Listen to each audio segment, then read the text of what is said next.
Free Dog made this one. Yeah.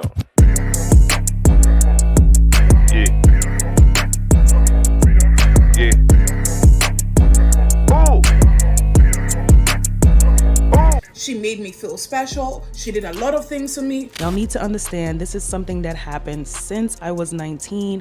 My goal is now happiness. You were not aware of Epstein activities. Did you know who he was? Yes, I knew him. I was introduced to him on my 31st birthday by my ex-boyfriend Flavio.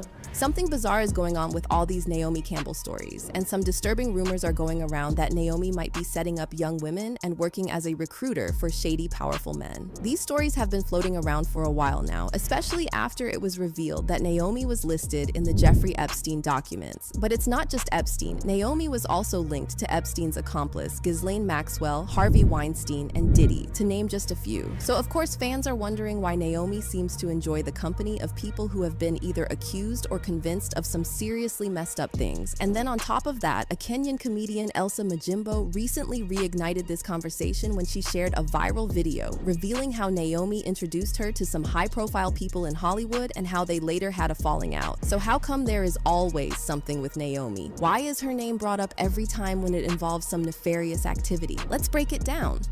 Naomi took care of me the whole entire time. We were staying on the beach, we were doing this, and then... Alright, so in case you only know Naomi Campbell as one of the most successful supermodels in history and you're not familiar with her mean girl reputation, well, you're in for a treat because Naomi has a long history of mistreating others. In fact, between 1998 and 2009, she was convicted several times for putting her hands on people. In 2000, she pleaded guilty after putting her hands on her former assistant and hitting her on the head with a telephone. Then in 2007, Naomi was convicted again after getting physical with her former housekeeper. However, she showed no regret and famously attended her community service wearing designer outfits, real fur, and a $300,000 Dolce & Gabbana gown. But it didn't take long before this arrogant attitude caught up with her again, and in June 2008, she was sentenced to 200 hours of community service for putting her hands on at London Airport. A court in Italy gave Naomi a 6-month suspended prison sentence after she physically attacked a paparazzo who took pictures of her and her then-boyfriend, Russian oligarch Vladimir Doronin. Now, speaking of Naomi's connections to shady rich men, there's been a lot of speculation over the years that she might have helped some of these men commit serious crimes. Let's start with her friendship with former Liberian dictator Charles Taylor. In August 2010, Naomi had to testify in Taylor's war crimes trial and give evidence on blue diamonds she received from him in South Africa in 1997. She claimed that the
brought up every time some high-profile man is exposed. Take Diddy, for example. It didn't take long after Cassie and then multiple other women accused Diddy of some seriously vile stuff that Naomi's name popped up. Naomi and Diddy have been close for decades, and they were even rumored to have dated back in 2001. However, Naomi now prefers to refer to Diddy as her brother. But get this, when all those allegations about Diddy surfaced, Naomi quickly deleted this photo of her with Diddy and Janet Jackson from her Instagram. And according to Page 6, this photo was taken just days before Cassie filed her lawsuit and Naomi partied with Diddy in London to celebrate his 54th birthday and the release of his new album. So we're not sure why Naomi bothered to delete this photo when the internet is flooded with many other photos of her and Diddy, partying, attending red carpet events, and even traveling together. Not just that, but there's also a lot of evidence of Naomi being friends with Diddy while he was dating Cassie. And then on top of all this, Kenyan comedian Elsa Majimbo recently stirred the pot by sharing her story of how she met Naomi when she was 19 and how Naomi took her on a luxury vacation. Naomi was coming to Nairobi to do some shopping. She was on holiday but on a remote place, so she was in Nairobi doing shopping. And I texted her and she told me she's in Nairobi, so I was so excited to meet her. She was the first celebrity I was ever going to meet. And as we're shopping, she's like, oh, you know, the plane that's taking us back actually has a couple more seats. Do you and your brother want to join us on holiday? Hell yes! So we go on vacation. We had like a very nice vacation. Naomi took care of me the whole entire time. According to Elsa, one day Naomi suggested they should do a documentary about her life in Kenya, and Elsa agreed. Naomi then introduced her to some Hollywood people. However, Elsa was a little confused when one of these people made some strange comments about how Naomi told them she made Elsa. And this one time we were on the beach, Naomi was like, oh, you know, we should do a documentary, a film about you living in Kenya. And I was like, oh yeah, that's fantastic. She introduced me to a couple of people, and she was like, oh yeah, she told us like she made you and she built you and she made your career. And I was like, what? No, that's not what happened. And I was like, you mean like helped me and like promoted me? And she was like, no. Like what you have is because of her. And I was like, oh yeah, no, that didn't happen. Now fast forward to March 2022 and Elsa dropped her short film at the Tribeca Film Festival, and that's when things took a turn. Naomi was enraged and even threatened to sue for the film's rights, even though Elsa's short film was a completely different idea from what Naomi suggested for the documentary. The film was debuting at Tribeca Film Festival, and someone from Tribeca asked Naomi if she was coming, and Naomi thought the film was the film she had suggested to me on the beach about me leaving Kenya. So I was like, no, that's not what it's about. I tried explaining it to her, and then she was like, I'll sue you for the rights of this movie and you know I'll win, right? And she was like, this is the last time I'm speaking to you, have a nice life.